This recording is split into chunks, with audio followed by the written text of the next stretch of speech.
This morning, once again, we will have 3 speakers. At the end, we will hopefully have time for a general discussion. What we will do today is, if there is time and each of the speakers agrees, we'll give the speaker a few minutes at the end, at the beginning of the general discussion, to respond to the comments that were made on the talk. Our first talk this morning is from Professor Riccardo Chiaradonna of Roma Training University, and this topic is Galen's medical epistemology. Thank you very much. I would like to thank you guys for inviting me. And if you find that somewhat primitive PowerPoint, and as I can remark something got wrong, but I hope that you may read the text without too many problems.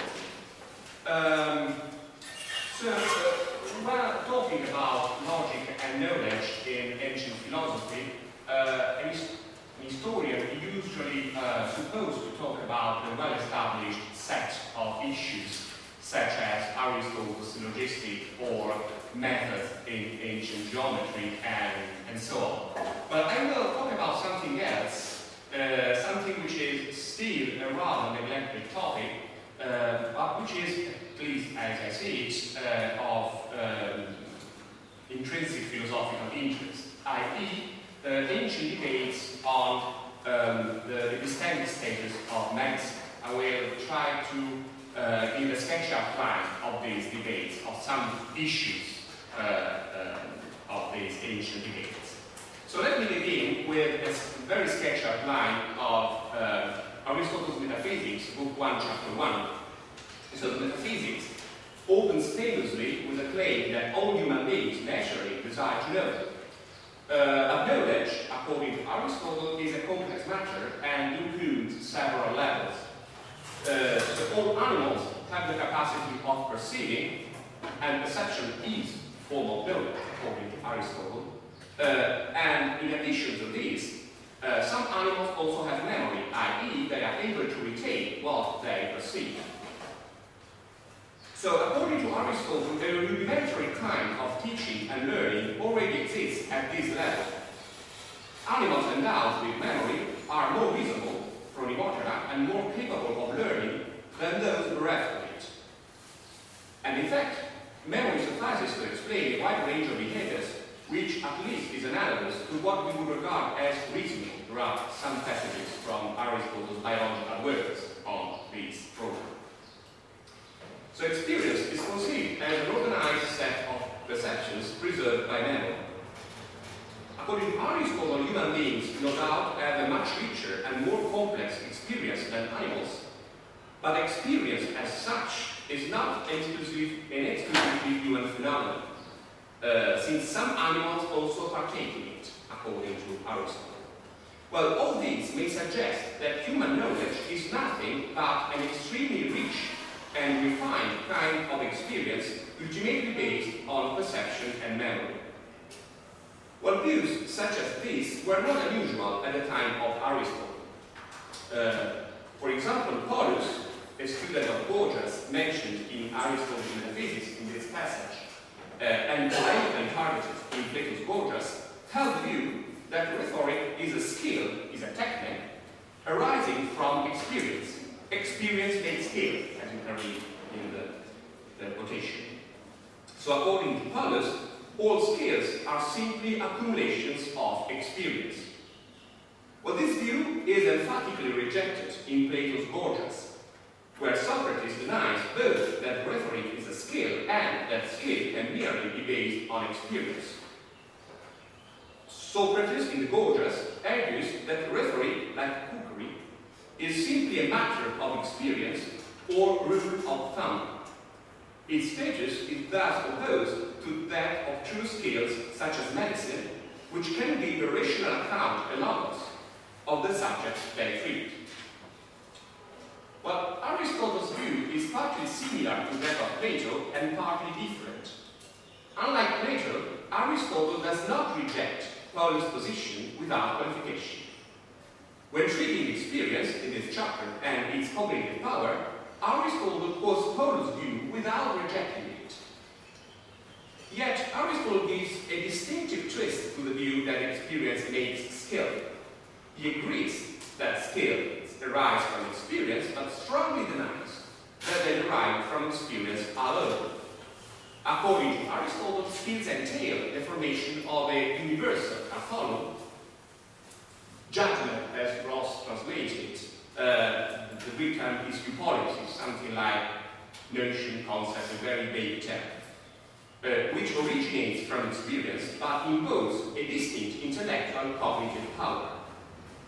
Both skills and theoretical sciences up to philosophy are seen as being based on an intellectual faculty which is different from perception and memory and only proper to human beings. Reason has a specific function of grasping universal definitions, and furthermore, reason does not only know that something is the case, taught, but also explains why it is so, taught. Reason, in other words, explains what it knows in causal terms. Philosophy is the highest manifestation of this universal and causal rational knowledge. Sense-perception, memory, and experience, then, cannot account for all kinds of knowledge, since knowledge, in its highest and fullest sense, refers to universal objects, while neither memory nor experience refer to universals. As Aristotle puts it, experience is knowledge of particulars, whereas skill is knowledge of universals. Well, medicine has an important position in the discussion that opens metaphysics, and its status raises some problems. As noted above, skills and medicine, among them, originate from experience, but, on Aristotle's view, experience alone does not suffice to account for them. Yet, a practice based on experience alone may appear sufficient to heal a patient. Why? This issue is only cursorily addressed in this passage from the Metaphysics, but became of paramount importance in the later history of ancient medicine, as the so-called empiricist school was destined to provide a full treatment of the line of argument sketchily presented in this chapter. The basic idea is that experience accounts for medical practice based on associative learning.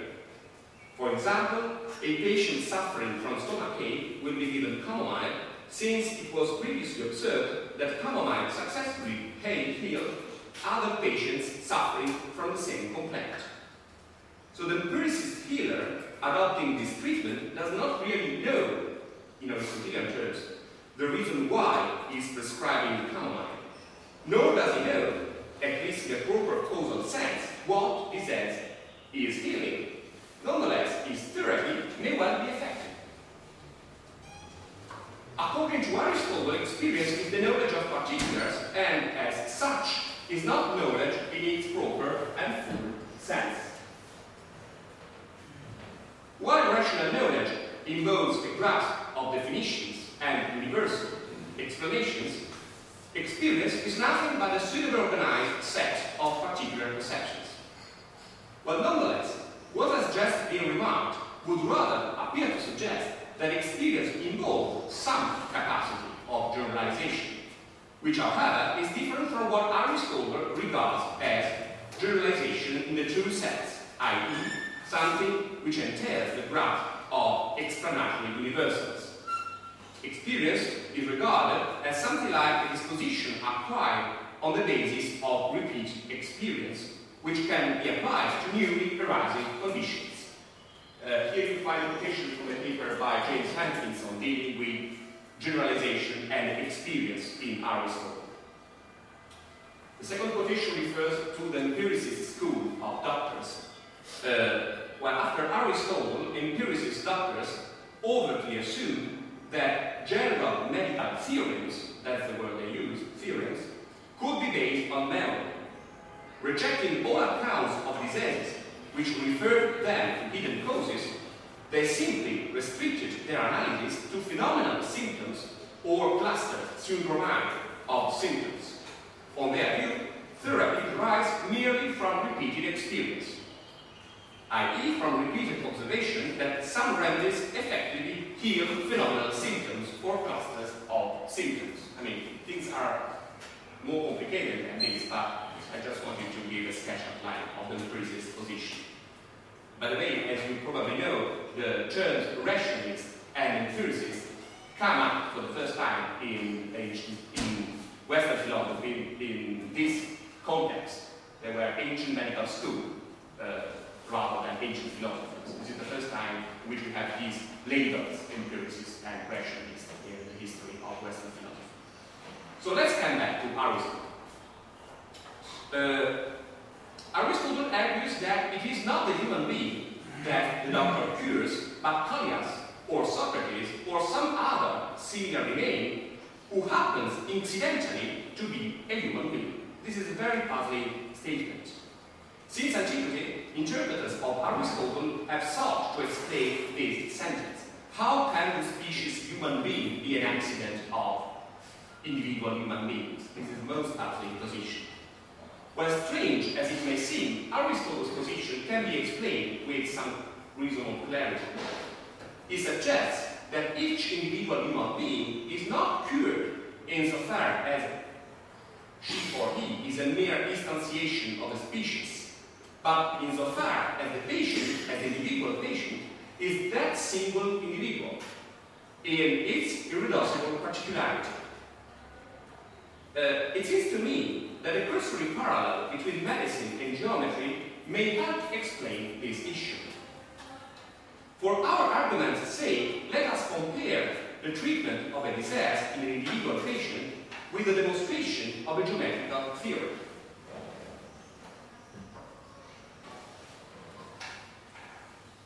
Both geometry, as practiced in ancient Greece, and medicine made use of sensible particulars. Take, for example, the very famous passage you find in your handout, i.e. Plato's Republic, Book 6. Socrates argues that in their demonstrations, students of arithmetic and geometry use figures or diagrams, i.e. particular images. To demonstrate a theorem concerning triangles, for example, a geometer might draw the individual perceptible triangle ABC. What this geometer is demonstrating, however, does not refer to that triangle as an individual shape, but only as the representation of something else, i.e. that for which the demonstration holds.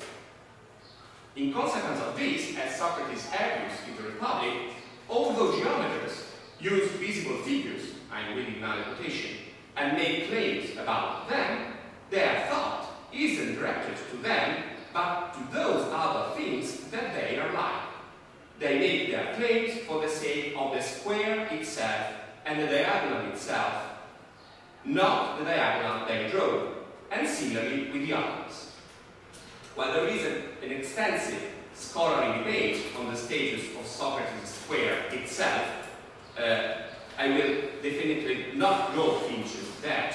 I only wish to point out that the use of particular diagrams in ancient geometry should be regarded as a step towards generalization.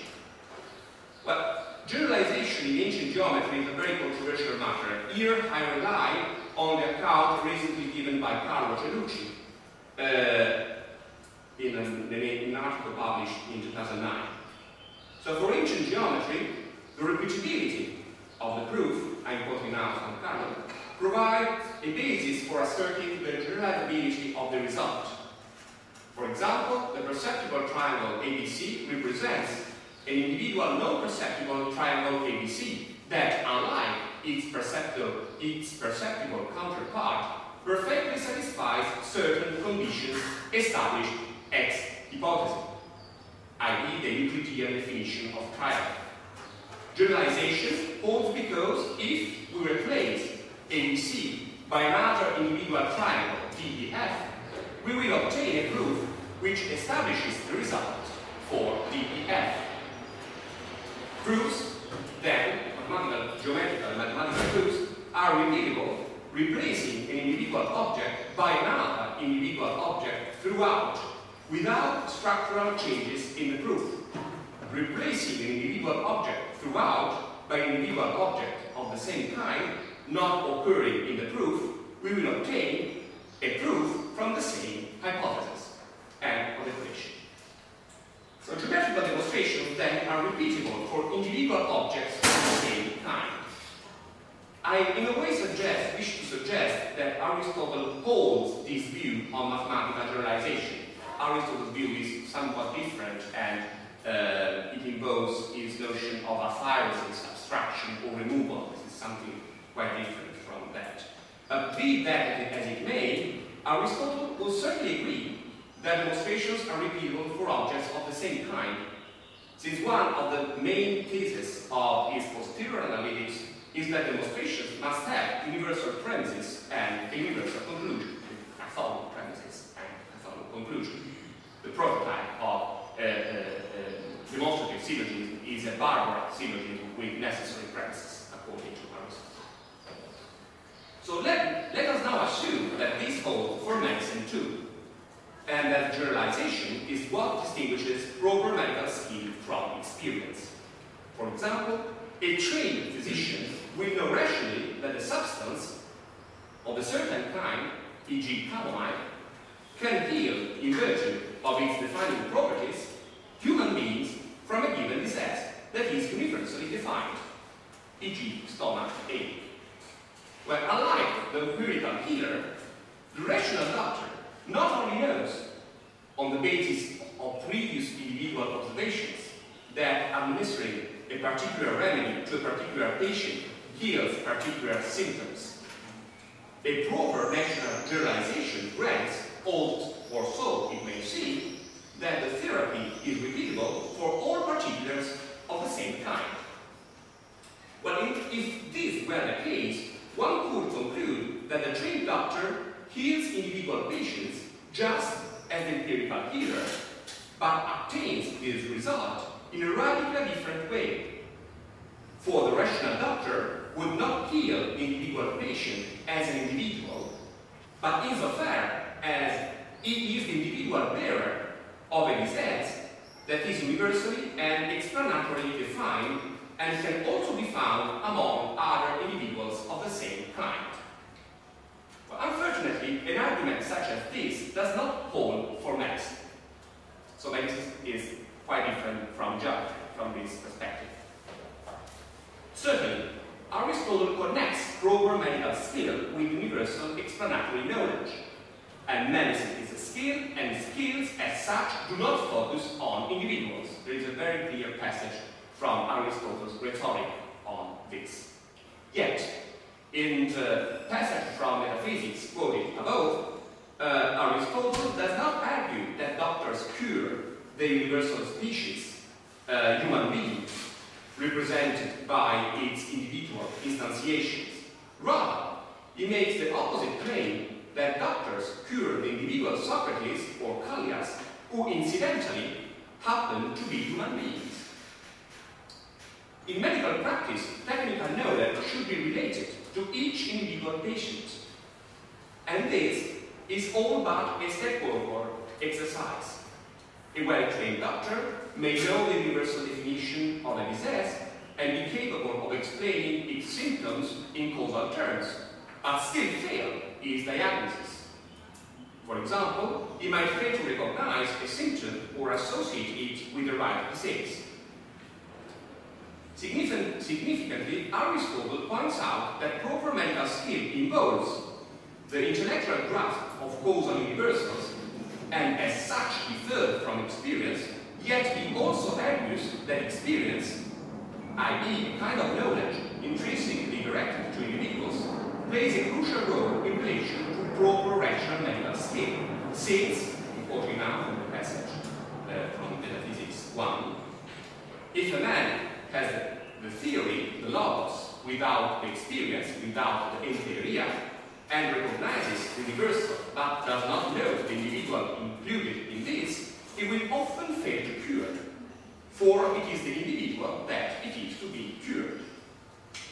All this makes the issue of generalization in medicine fairly complicated. However, a further crucial problem subsists, which has deeper consequences on the generalization problem. Let us assume that that the combined use of reason and experience grants a successful application of medical theory. The good doctors will reach a correct diagnosis and administer the appropriate remedy. Well, even in this case, no certainty exists as to the fact that the therapy chosen will prove successful. Different individual human beings affected by disease of the same kind can react in different ways to a treatment of the same kind, so that this treatment can sometimes be effective and sometimes not. Therapy is not repeatable for individuals of the same kind without further qualification, since no patient is perfectly similar to others, and this lack of precise similarity can affect the outcome of the therapy. Well, this problem was tackled by ancient physicians from the age of Hippocrates onwards, and ancient doctors reached soon the conclusion that the universal species human being is too general and needs further specification. Hippocratic doctors drew famously a classification of different human temperaments based on the elementary composition of the body. Each individual human being can thus be seen as embodying one specific kind of elementary composition of temperament. Well, nonetheless, even this further specification cannot be complete and suppress exceptions, since it determines further the universal human being according to different repeatable subtypes. Yet, it fails to exactly grasp the nature of each single individual as such. And as emerges from some Hippocratic text, one of them in the second passage you find in handout is a famous passage from the treatise on ancient medicine. So as emerges from some Hippocratic text, such an individual, unrepeatable nature is exactly that which should be the focus of therapy. And as we shall see below, this issue becomes of paramount importance for Galen.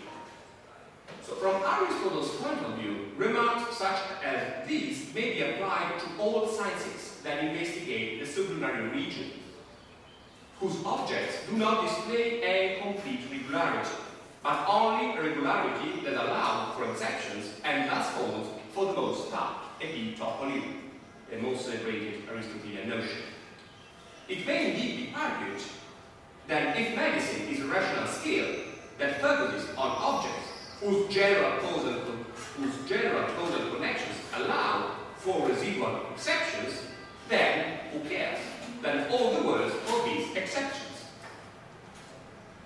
Medical skill, one may argue, is bound to focus on generalities, even though medical generalities, unlike the geometrical, for instance, are not complete and only hold for the most part. According to Aristotle, this is the status of all rational knowledge focusing on the sublunary physical region. Well, things vary from case to case, however, and the epistemic status of medicine cannot straightforwardly be compared to that of sciences such as zoology or botany. The reason for this is simple and has already been outlined. Unlike what happens in the case of natural theoretical sciences, the individual, and thus the individual exception too, has no residual place in ancient medicine, which involves practical matter and aims to heal each single patient.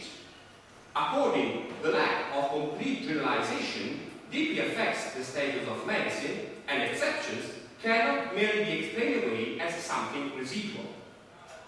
As noted above, we find in the Hippocratic corpus, the crucial idea that cures should be individualized in order to effectively heal particular human beings, who are never exactly similar to one another. This idea seems reflected by Aristotle's claim that individuals as such are the proper object of therapy. The problem is, how can such an individual determination be attained without transgressing the boundaries of science in the true and full sense? Individuals as such, i.e. individuals taken in their single particularity and not as representative of the general kind, fall outside the scope of Aristotelian sciences. All this explains why Aristotle regards the epistemic status of medicine as intrinsically feeble, and significantly, Aristotle makes extensive use of medical analogies in his ethical writings. The comparison rests on the fact that both the skill of the physician and that of the ethical philosopher always deal with individual situations and with practical actions that contain accidental features, and thus exceed the boundaries of science in its proper and true sense. Unlike mathematics and natural sciences such as zoology, medicine is intrinsically and unavoidably uncertain and conjectural. So let's come to Galen now. Galen lived in the 2nd century AD. He was the physician of the emperors Marco Aurelius and Commodus, and unlike many other ancient physicians, Galen had an extraordinary training in philosophy, especially logic. He was a well-trained logician and he was extremely proud of it.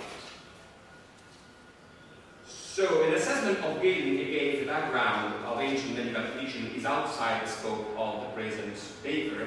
I will simply focus on the overall idea that medicine should be seen as a demonstrative science in the true and fullest sense, one containing axioms and theorems not unlike geometry, and this view is repeatedly asserted by Galen, for example, in his huge treatise on the therapeutic method.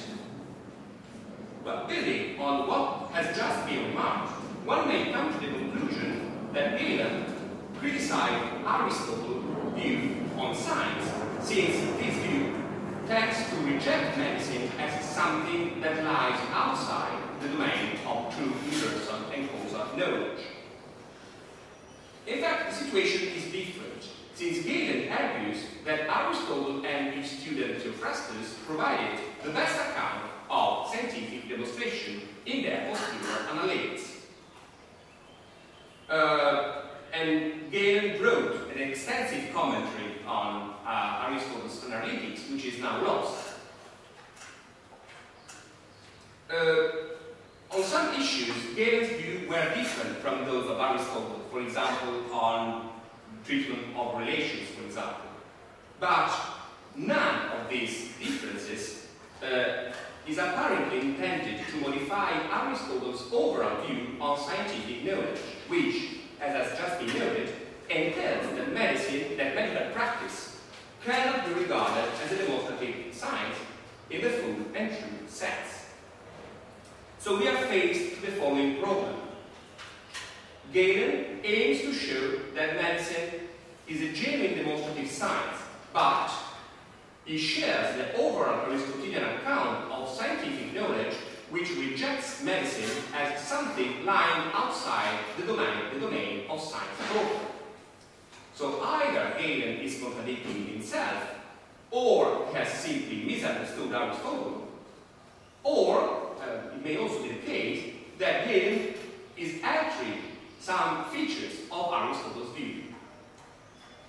Well, as noted above, from an Aristotelian perspective, two main obstacles prevent medicine from having the status of a true science.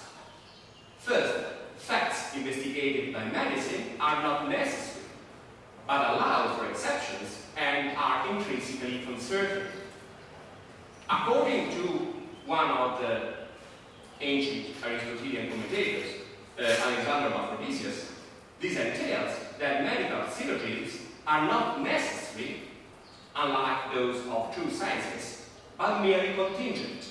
They have possible premises and a possible conclusion, but they are not truly demonstrative syllogisms.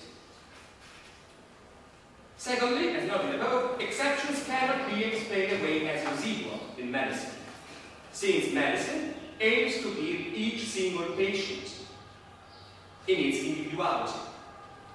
So, since medicine essentially refers to particulars, it does not focus, or at least not exclusively, on universals, and thus cannot be regarded as a science in the full and true sense, according to an Aristotelian perspective, which is not that of Galen. Galen's views are interestingly different from those of Aristotle on both of these issues. As we shall see below, Galen does not maintain that things necessary differ from things contingent in the way Aristotle and Aristotelians believed them to. Furthermore, Galen recognizes the existence of demonstrations that refer to individuals. And more generally, he maintains that logical or demonstrative methods are useful to approach a rational scientific knowledge of individuals as such. These issues are strictly connected. In one short treatise, the Optima Secta, which is usually regarded as spurious but is seen to reflect genuine views held by Galen, we find the following view.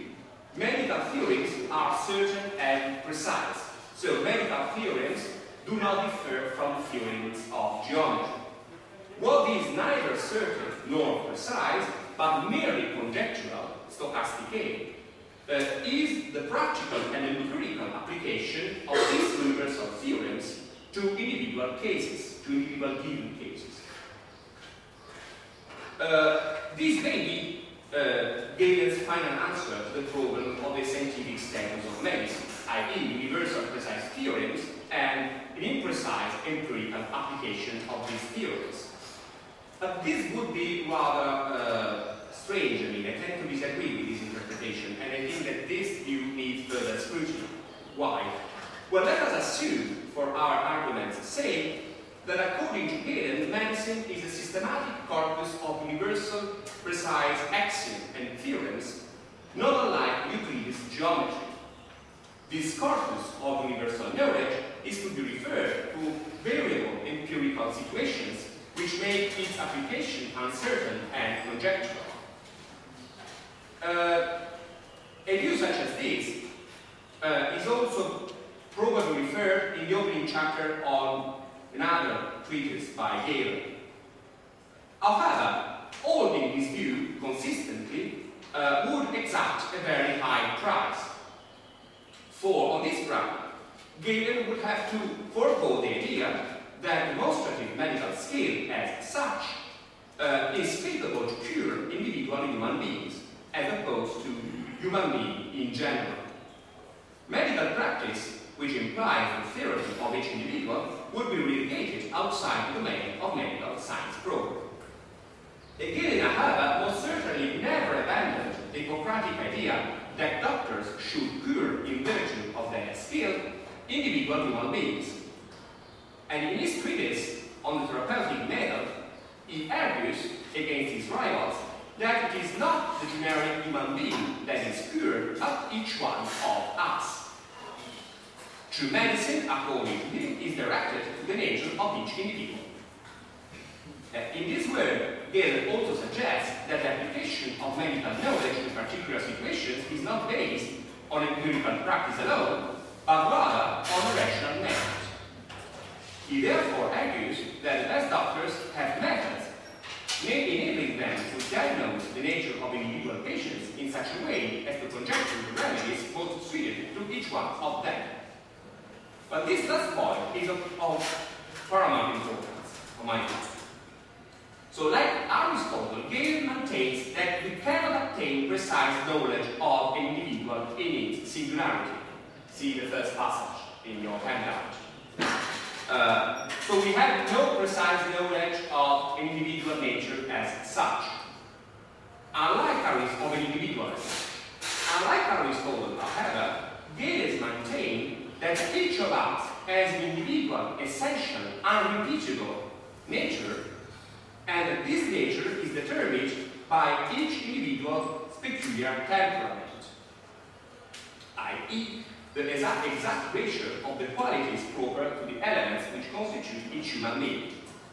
So suppose that the doctor knows this individual ratio, this individual essential quasi-Leibnizian nature, and all the other circumstances which may affect his therapeutic strategy. Suppose, moreover, that this doctor has a complete mastery of his discipline and is extremely well trained in logical methods, so that he can draw correct inferences. A doctor such as this would not only possess a precise body of general medical knowledge, but would also be capable of exactly applying this knowledge to particular situations without any residual imposition. As such, it would always be successful. But Aristotle would probably object that particular objects and particular situations can in no way be object of exact knowledge, since they contain accidental features which are intrinsically impossible to determine precisely and are thus irreducible to science. Well, Galen's view is different insofar as he overtly argues that precise knowledge of individuals as such is perfectly attainable de jure, even though human beings are de facto incapable of attaining it. As you see in the first text, the god Asclepius is able to precisely, at most, determine the individual nature of each person. So, God is capable of knowing individual essences as such. As such, the god Asclepius is an infallible healer. Well, the good human doctor cannot attain this level of precision, but he can approximate such a precise knowledge in a conjectural way by using that what Galen calls technical conjecture, i.e. conjecture based on the knowledge of medicine and on the correct use of logical methods. So when Galen talks about conjecture in medicine, we should always think that he's talking about scientific conjecture and not random conjecture. So what he wants to develop is something like a scientific treatment of conjectural thought, which is something quite new in ancient philosophy. Indeed, technical conjecture is the second best compared to Asclepius' precise knowledge. Galen, however, never emphasizes this aspect. He rather points out that technical conjecture should be regarded as something positive, since it makes the good doctor capable of approximating Asclepius' precise knowledge, thus de facto ruling out the possibility of errors on his part in the treatment of individual patients. This conjecture involves, for example, practice of some methods such as the invenzione or the analytical method of geometrical analysis, and we have some nice passages from Galen dealing with analysis as method of resolution of problems. Galen is also very happy to use some kind of inferences such as abduction or analogy, which are not, of course, not deductive inferences. What happens? 5 minutes more. 8 minutes. Okay, great. Let us outline what happens in diagnosis and therapy. In some very favorable situations, the good doctor may immediately and without any uncertainty know that a given symptom corresponds to a certain disease. This is the case when a symptom exclusively corresponds to a specific disease and is invariably and identically present in all patients affected by the disease. In other words, this occurs when X as the disease D if and only if it presents a symptom S. This very favorable situation, however, is extremely rare in medical practice, and in the vast majority of cases, ancient doctors were forced to come up with hypotheses. According to Galen, the formulation of diagnostic hypothesis involves several aspects, and in all of this process, the good doctor should be guided by her or his background knowledge of diseases and symptoms, as well as by his mastery of the logical methods. When formulating a diagnostic hypothesis, a doctor should know all symptoms caused by the hypothesized disease and should very carefully explore their presence in the investigated patient. While a single symptom may well correspond to different diseases, a cluster of several symptoms is likely to correspond to one disease alone. Some symptoms, e.g. pulse, have, according to Galen, a privileged status, and the good doctor should then be extremely well trained in exploring them. a direct exploration may not suffice. And in order to minimize the probability of erring, the good doctor should then collect all the available information concerning the patient he is treating. Accordingly, the patient should describe, the patient has a very active position in ancient therapy, and the patient should describe his present and past symptoms, and should also inform the doctor about what happened in the days prior to the visit. This verbal information is essential for any attempt to formulate a correct diagnostic hypothesis. Finally, the doctor may begin a course of treatment and test its effectiveness. If the doctor acts in this way, if and is helped by his patient, who answers correctly all of his questions, then the doctor can minimize the probability of erring to the point that this probability becomes statistically negligible. Galen is confident that the good doctor, the scientific determination of the disease will indicate the treatment required.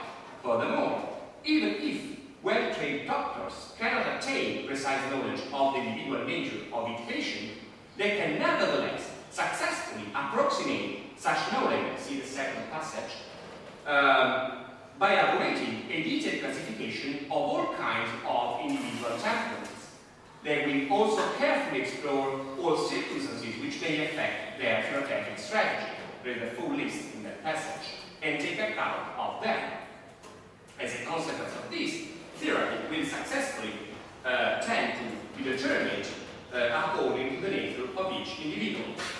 So to sum up, scientific hypothetical reasoning in diagnosis and therapy makes it possible for good doctors to approximate the precise knowledge of Asclepius. Galen is eager to present himself as an infallible physician, by the way. What Asclepius knows precisely, Acribos, is in no way accidental. Indeed, individual natures in ancient medicine are quite different from Leibnizian natures. Their analysis cannot be pursued ad infinitum. This is nowhere stated in the ancient literature on medicine and elsewhere in ancient philosophy as far as I know. Interestingly, what Asclepius knows precisely is in no way accidental. As a matter of fact, in Galen's work, nothing seems to be intrinsically accidental or indeterminate. Some interesting testimonial preserved by the Arab tradition suggest that Galen never posited any distinction between necessary and contingent events. So his word of knowledge is strictly not Aristotelian from this point of view. On Galen's view, see the last passage preserved by Al-Farabi, on Galen's view, contingency only depends on the limits of our cognitive faculties. This limit can be extended, by the way, by the use of technical conjecture. Significantly, in his short treatise on Aristotle's De Interpretatione, Al-Farabi informs us that in his treatise on demonstration, this treatise is now lost, unfortunately, Galen claimed that what is possible by nature is the same as what is possible to our minds, i.e., unknown to us. To call an event contingent, then, is but to state one's temporary ignorance of the factors involved in bringing it about. So let's come to a short conclusion. Unlike Aristotle, Galen argues that medicine deals with facts which are neither intrinsically uncertain nor impossible to determine. Like Aristotle, Galen maintains that medical practice is ultimately directed towards individuals and that therapies cannot be repeated without exceptions for all individuals of the same kind. However, unlike Aristotle, Galen argues that via technical conjecture, i.e. by scientifically treating conjectural thinking, the good doctor is able to attain a virtually exact knowledge of each individual patient and of the particular circumstances affecting his medical treatment. So the good doctor is the living image of God, according to Galen. Thank you.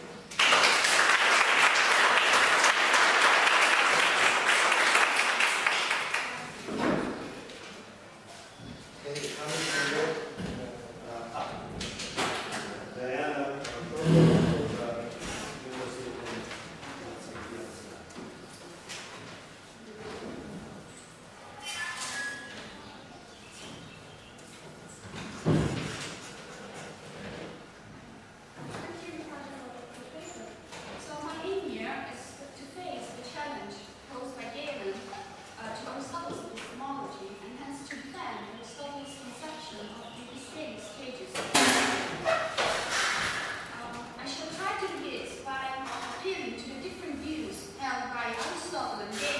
on the standards the discipline must satisfy to qualify as a science. Now, Riccardo has just outlined some of the main similarities and especially differences between Aristotle's and Galen's epistemology. The most striking difference is the one concerning the scientific knowability of individuals as such, which is denied by Aristotle and affirmed and defended by Galen. Closely linked to this diversity and somehow derived by it are the different views Galen and Aristotle held on the epistemic stages of medicine. Now, I shall suggest that the differences just mentioned, the one about the scientific knowability of individuals and the one about the epistemic status of medicine, can be traced back to the different views Aristotle and Galen held on the standards a discipline must satisfy to qualify as a science. Moreover, I shall claim that the idea that within Aristotle's epistemology, medicine cannot figure as a true and genuine science is biased by Galen's view on scientific standards. That is, it is true only for someone who accepts Galen's view on scientific standards, but it's not true for someone who instead shares Aristotle's ones. So let's see broadly which is Galen's view on scientific standards. According to Galen, the word science has just one meaning, and this meaning is embodied in its fullest and truest form by contemporary geometry. A deductive science containing axioms and theorems and enabling perfectly repeatable demonstrations. Put differently, contemporary geometry displays in their fullest and truest form the distinctive traits of scientific knowledge. Therefore, according to Galen, a discipline is an authentic science if and only if it is like contemporary geometry. Now, this view on the scientific standards a discipline must satisfy to be a science is what grounds the claim that within Aristotle's epistemology, medicine cannot be secured the status of a genuine science. That is, it's not a science in the truest and fullest sense, but just a feeble one. Now, the point is that Aristotle doesn't share, at least not completely, this idea. Although he doesn't claim that the word science is said homonymously, he doesn't think that it has, or ought to have, just one meaning either. Moreover, although mathematics serves as a model for Aristotle's philosophy of science in the analytics and provides some important techniques, Aristotle doesn't think that mathematics is the science in its truest and fullest form. Accordingly, he doesn't think that medicine is just a feeble science because of its diversity from mathematics. Actually, he doesn't think that medicine is a feeble science at all. According to Aristotle, the word science is said in many ways. That is, has several different and irreducible meanings. Therefore, unlike Galen's, Aristotle's classification of the sciences is not based on one single criterion and doesn't amount to a distinction in terms of the different degrees with which different sciences satisfy this single criterion. On the contrary, Aristotle's view allowed for a distinction between types of science, a distinction based on the different aims which scientific knowledge can and does pursue. Knowledge itself, which is the aim of theoretical sciences, moral action, which is pursued by practical sciences, and technical products and actions, which are aimed at by the productive sciences. Now, medicine figures among the productive sciences. Medicine is just a different kind of science from mathematics, and there isn't any complete commensurability between them. Hence, medicine shouldn't be regarded as less scientific than mathematics or judged people just because of its diversity from mathematics. So naturally, Aristotle's distinction of the sciences into different and irreducible types is not just a classification. It is also a hierarchy. Nevertheless, Aristotle doesn't put mathematics on top of this hierarchy. True to be told, he grants the primacy to the theoretical sciences. Yet among these, mathematics lies at the very bottom of the scale, preceded by natural science and by first philosophy. Now, this suggests that the criteria employed by Aristotle to build this hierarchy of the sciences are very different from those which lie at the heart of Galen's overall epistemology.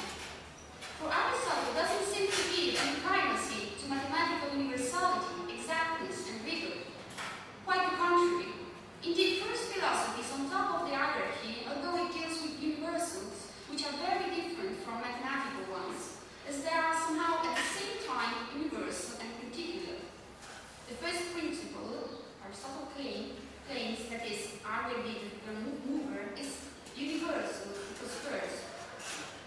Besides, natural science comes immediately after first philosophy and is therefore above mathematics, although it tackles not only absolute regularities, but also, for the most part, ones. Now, here I won't even try to provide an account of the criteria Aristotle used to build this hierarchy of the science. I shall limit myself to suggesting that these criteria have to do with something which was of great and serious concern to Aristotle. That is, with the unity of the sciences and with the unity of the world they are expected to account for. Broadly, Aristotle maintained that to account for the unity of the world, the entire body of scientific knowledge, albeit articulated into parts, ought to be a unity itself, and that mathematics is of no use to ensure this result. By the way, this is arguably one of the main reasons why Aristotle questioned Plato's scientific program and the prominence he gave to mathematics. But let's go back to Galen. Another way, closely connected with the one just mentioned, Aristotle would reply to Galen's scientific enterprise is arguably the following. In Aristotle's view, a discipline qualifies as a science not only because of its satisfying a set of methodological standards. Rather, according to Aristotle, it would be a mistake to employ the same methods and approaches to deal with different subjects. For the scientific character of a discipline is ensured also, and especially by its conformity with the subject matter it tackles. In particular, it would be wrong to use mathematical methods and approaches to deal with medical facts and objects, since, unlike mathematical ones, medical facts and objects occur either for the most part or by chance. Now, this is exactly the point where Aristotle and Galen provide different ontological theories which suit their different views on scientific criteria. Indeed, as Riccardo showed us, Galen called into question Aristotle's distinction between things occurring always, things occurring for the most part, and things occurring neither always nor for the most part. For in Galen's view, nothing is really contingent, and modal distinction have just an epistemic status. Moreover, this, according to Galen, is the main reason why mathematical methods are perfectly suitable for medicine. Well, of course, I won't deal here with the different ontological theories that underline Aristotle's and Galen's epistemology. Nevertheless, I shall come to an end by focusing first on what may be called their different phenomenological aptness, and secondly, on the explanatory economy of their respective accounts of medicine. By different phenomenological aptness, I mean the fact that Aristotle's conception of medicine accounts for the imperfect record of therapeutic success, whereas Galen's does not. For Galen's conception of medicine implies that physicians should always succeed or come very close to success, at least those that satisfy the internal standards of medicine and that are not hindered in their practice. Hence, the question I would like to raise are, does Galen try to save his theory by arguing that to satisfy the internal standards of medicine and to practice it without being hindered is a very hard and hence very rarely accomplished job? And secondly, would it be absurd to explain Galen's insensitivity to the regular and lasting occurrence of therapeutic failure by appealing to his ineradicable desire to assimilate it to contemporary geometry? So the second point is about the explanatory economy of Aristotle's and Galen's respective accounts of medicine. Aristotle's account seems to be more explanatorily economical than Galen's, since it needs to appeal to nothing besides the nature of the matter in question to explain the imperfect efficacy of medicine. By contrast, Galen's account needs the distinction between human and divine knowledge, and hence the hypothesis of a God who, differently from human beings, knows perfectly well and with absolute precision the individual temperament of each patient. On this last point, my question is the following. Is this hypothesis compatible with Galen's philosophical, arbitrary,